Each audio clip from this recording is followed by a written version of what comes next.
और चलिए आगे बढ़ेंगे। सवर्ण नेताओं को सपा राष्ट्रीय कार्यकारिणी में जगह न देने के बाद पार्टी के अंदर ही उठ रही है नाराजगी और उसी के बीच सपा ने फिर से संशोधित करने रविवार को कार्यकारिणी की नई लिस्ट जारी की। तो सपा ने तीसरी बार जारी की है राष्ट्रीय कार्यकारिणी की सूची और राष्ट्रीय कार्यकारिणी में सवर्णों को इस बार जगह मिली है।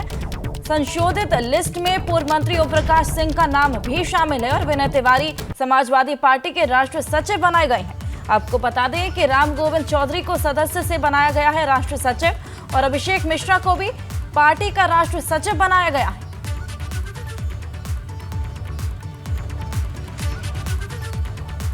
तो लखनऊ में कल all India Muslim personal law board के कार्यकारिणी की बैठक हुई, जिसमें कई महत्वपूर्ण प्रस्ताव भी पास हुए। बोर्ड की बैठक में साफ साफ कहा गया कि देश में नफरत फैलाई जा रही है, जो कि ठीक बिल्कुल भी नहीं है।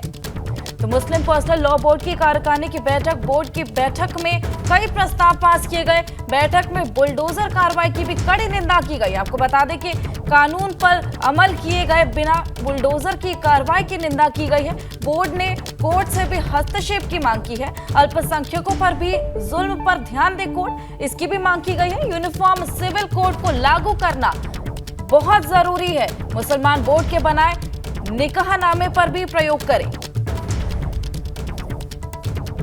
तो ये कई प्रस्ताव थे जो कि कल पास हुए। इस पूरी बैठक में बुलडोजर कार्रवाई की निंदा की गई है। उन्होंने कहा है कि कोर्ट भी इस पूरे मामले में हस्तक्षेप करे, उसके बिना बुलडोजर कार्रवाई ना हो।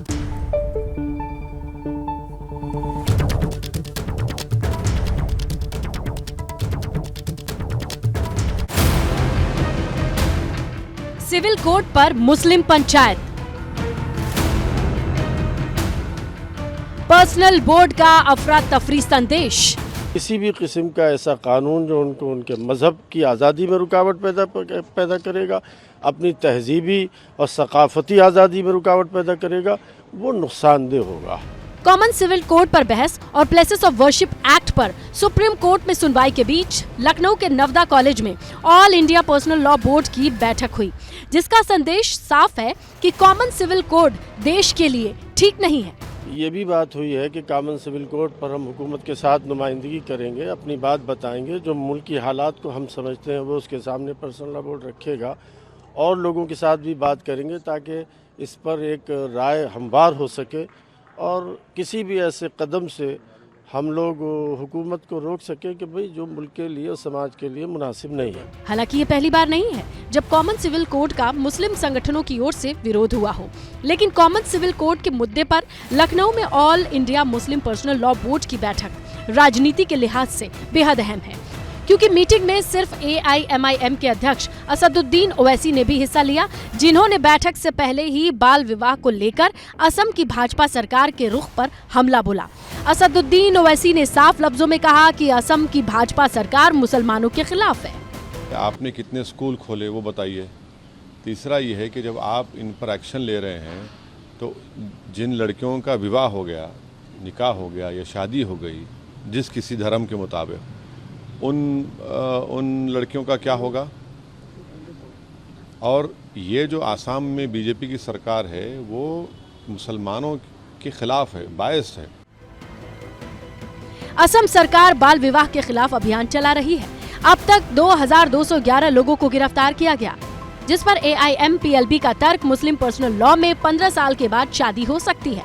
माना जा रहा है कि all India Muslim personal law board को डर है, अगर कॉमन सिविल कोड लागू होता है तो पर्सनल बोर्ड के तहत मिलने वाले अधिकार भी खत्म हो जाएंगे, जिसे लेकर all India Muslim personal law board रणनीति बनाने में जुट गया है।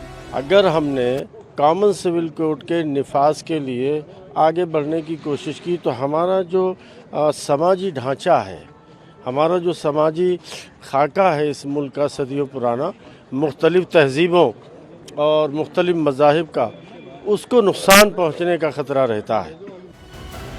All India Muslim personal law board की बैठक लखनऊ में हुई, जिसके पीछे देश के अलग अलग राज्यों, खासकर भाजपा शासित उत्तराखंड और गुजरात जैसे राज्यों में सिविल कोड के लिए ड्राफ्ट समिति का गठन मुख्य वजह माना जा रहा है। Bureau report, ABP Ganga.